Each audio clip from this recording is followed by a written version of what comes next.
Okay, family. I'm back. I'm back. I'm getting my dinner ready, so I had to go ahead and take that break.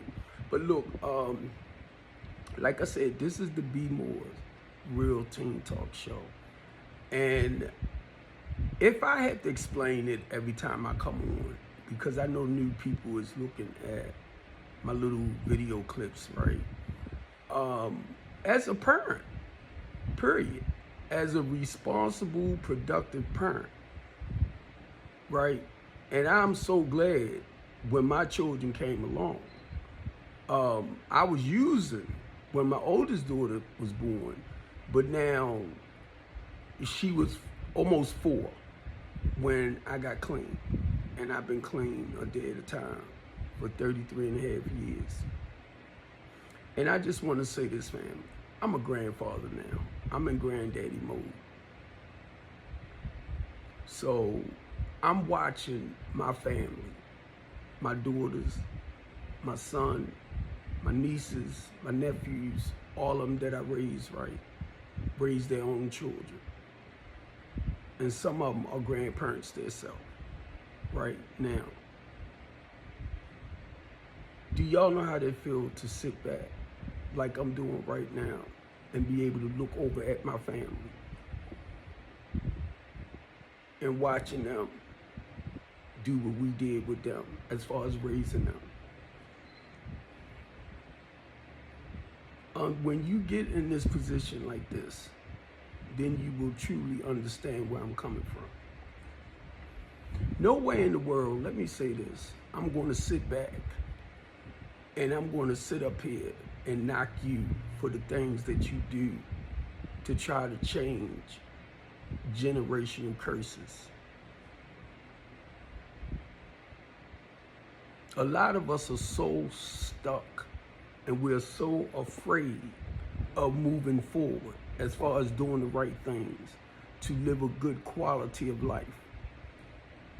And be honest, I can understand, because I dealt with low self-esteem too at one point. So now when you look at me and you be like, oh, that's his pride, that's his ego.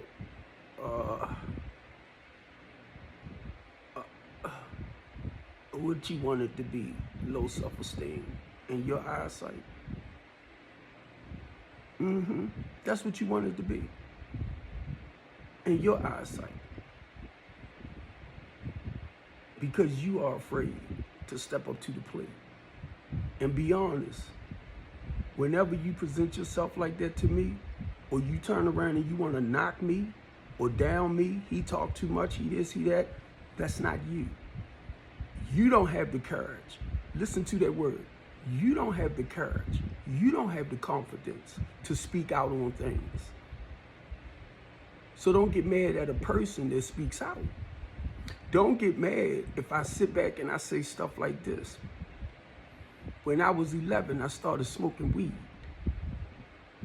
I would never tell nobody what I used to do. That's you.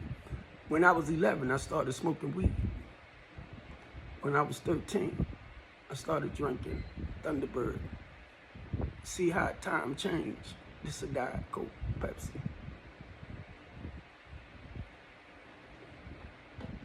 When I was 13. When I was 14, I started snorting cocaine. It was called the rich man high, and you could not tell me I wasn't rich, because I could buy cocaine, and we sold cocaine.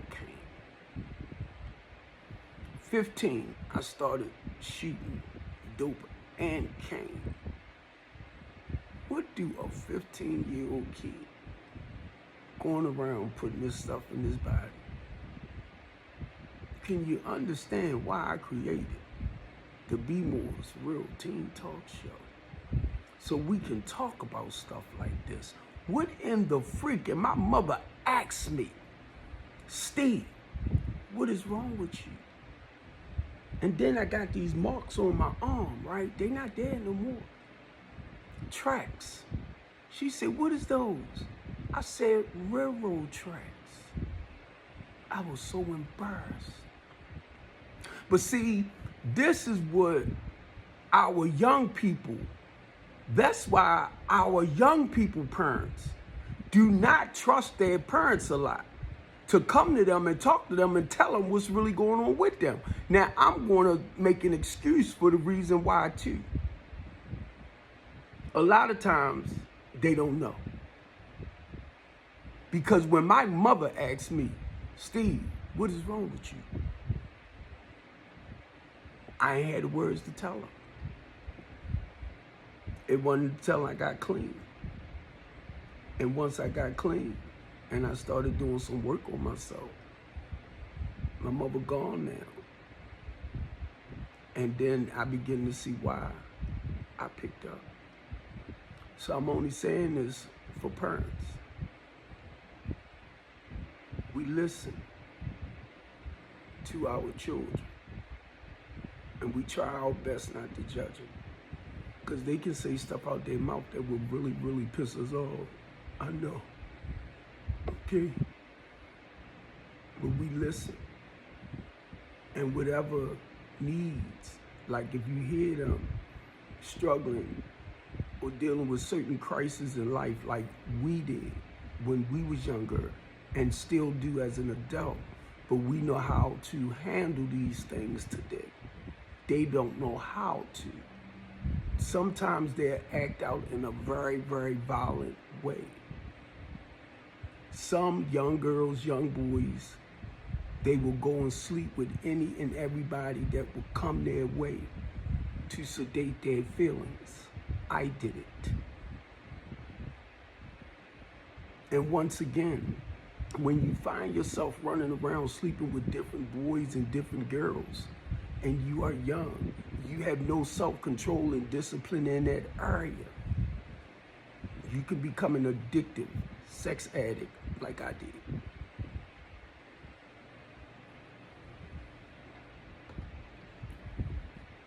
I had to learn to surrender. The same methods that I use, if you don't pick it up, it can't get in you. That's what they told us. If you don't pick it up, it can't get in you. If you don't pick it up, it can't get in you.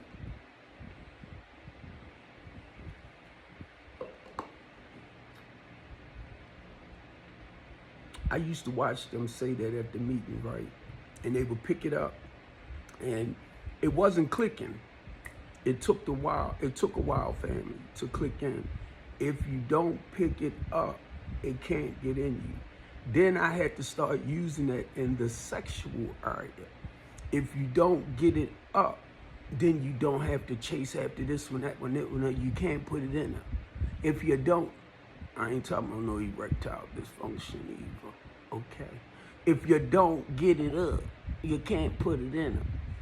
Because I'm telling y'all, and I want our youth to understand, Big Unc, understand where you at completely.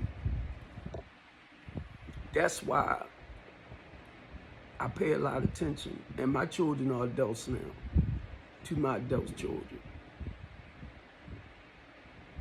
If they call me or I call them and I listen to the tone of their voice, how you doing, what's going on? I mean, how you doing, how's everything? I'm all right. I'll be like, oh, no, you're not. But guess what? I let them know, Dad is here for you when you're ready to talk. Because I don't try to force it out of them like we used to. Like, what is wrong with you? Why are you acting like that? Okay. When you're ready to talk, Dad is here. And when you talk with them for a little bit, they'll start opening up. That's all I want y'all to know, parents. That's all I want y'all to know, because sometimes they try to deal with things on their own, which is normal. But sometimes they don't want to feel uncomfortable talking to us because we're going to give them the suggestions as parents. Y'all know that. Y'all know that, right? That's why I started the BMore's Real Teen Talk Show. Giving our youth a voice. Being an open ear. Being that shoulder for them to lean on. You got to talk with them.